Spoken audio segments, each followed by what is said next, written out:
Europe 1, 6h24, l'écho et vous, Thomas Soto. Et Axel de Tarlet. Axel, l'écotaxe est morte. Voici donc venu le temps du péage de transit.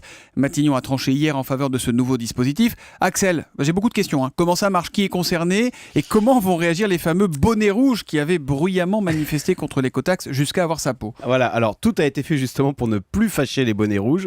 Grosso modo, pourtant, ce qui est curieux, c'est que c'est à peu près le même système, mais on va dire en version allégée. Alors d'abord, le tracé ne concerne plus que 4000 km de routes nationales et départementales contre 15 000 auparavant. Et en Bretagne, il n'y a qu'une route qui est concernée, c'est l'axe qui va de Saint-Lô au nord à Nantes, donc qui sera à péage. Et puis il y a une deuxième concession qui a été faite. Dans ce nouveau dispositif seront exonérés notamment les camions dédiés à la collecte de lait, qui sont très nombreux en Bretagne, alors ainsi que les camions agricoles seront exonérés ou les forains. Donc voilà pour les concessions, mais sinon je le disais, le dispositif reste le même. Ça veut dire qu'on va toujours avoir ces grands portiques là, les portiques écotaxe avec les caméras? Exactement, le dispositif alors on dit plus écotaxe maintenant, on dit péage de transit point lourd. Alors il n'y a plus le mot taxe. Sémantique. On dit non mais c'est important, on dit péage pour bien montrer qu'il y a une transaction, j'utilise la route, donc je paye pour cette route.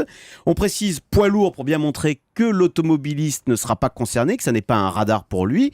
Et puis on ajoute le mot transit pour montrer qu'on veut cibler notamment ces camions étrangers qui traversent la France pour aller livrer en Italie ou en Espagne. Pour que ce soit plus digeste donc ce transit. Sauf que comme le dispositif ne concerne que 4000 km au lieu de 15 000, vous le disiez, il va nécessairement rapporter beaucoup moins, non? 4 fois moins? Alors en fait il ne va rapporter que 2 fois moins environ, enfin c'est ce qu'on dit, 500 millions. Pourquoi? Parce que d'une part, on a retenu les routes où il y avait le plus de passages, donc celles qui seront le plus rentables si je peux dire. Et puis il y a un deuxième point, c'est que le péage est assez élevé. Les camions devront payer, on connaît le chiffre, 13 centimes du kilomètre, alors que dans l'ancien système, ils devaient payer entre 8 et 14 centimes. Donc vous voyez, c'est la fourchette haute qui a été retenue. Mais est-ce que ça ne veut pas dire que les bonnets rouges, même si c'est l'été, vont réenfiler leur bonnet? Les sociétés de transport risquent à nouveau de manifester, ça va gronder, non? Oui, c'est le risque. Le dispositif, d'abord, il doit entrer en vigueur que le 1er janvier de l'année prochaine, donc ça laisse 6 mois aux bonnets rouges pour s'organiser.